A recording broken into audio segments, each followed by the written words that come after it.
How are you all. बच्चे, हिंदी कक्षा में आपका स्वागत है। तो चलिए शुरू करते हैं आज का पाठ। तो बच्चों, शुरू करते हैं आज का पाठ। आज का पाठ है वीर अभिमन्यु एकांकी। बेटे, इस पाठ में अर्जुन पुत्र अभिमन्यु की वीरता का वर्णन किया गया है। बेटा, जब कौरव पांडवों के बीच में महाभारत का युद्ध हो रहा था तो गुरु द्रोणाचार्य जी ने क्या किया, चक्रव्यूह की रचना की। उस समय अर्जुन जो थे वो वहाँ पर युद्ध क्षेत्र में नहीं थे, वो वहाँ से बाहर थे। तो उनके पुत्र अभिमन्यु ने उस चक्रव्यूह को भेदने का प्रण लिया।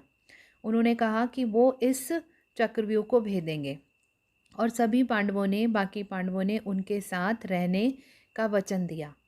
लेकिन कौरवों ने चाल चली और भीम और अन्य पांडवों को अर्जुन के साथ चक्रव्यूह में नहीं जाने दिया और उन्होंने बड़ी ही निर्दयता से अभिमन्यु का वध कर दिया।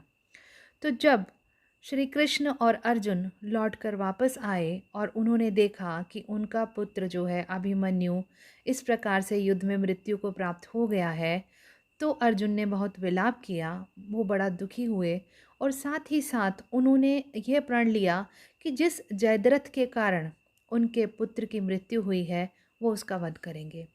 इस प्रकार से उन्होंने उसके वध का प्रण लिया और उन्होंने कहा कि यदि शाम तक मैं इसका वध नहीं कर सका तो मैं स्वयं को चिता में जलाकर अपने आप को नष्ट कर दूंगा। लेकिन बच्चों, श्री कृष्ण जी ने क्या किया, सूरज को छुपा दिया और जयद्रथ को लगा शाम हो गई और इस प्रकार से वो सबके सामने आ गया।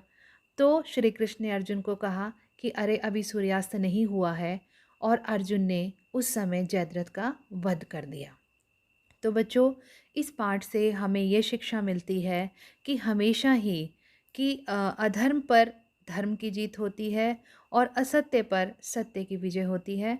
और साथ ही साथ ये पाठ, ये एकांकी हमें सिखाता है कि हमें अभिमन्यु की तरह वीर और निडर बनना चाहिए और अपने कर्तव्य पालन को करते समय, अपने कर्तव्य का पालन करते समय बिल्कुल भी पीछे नहीं हटना चाहिए और अपने बड़ों का आदर सम्मान करना चाहिए।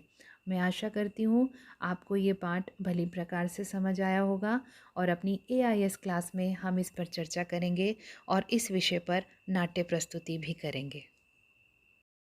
That's all for today. If you have any doubts, you can leave your queries on Google Classroom.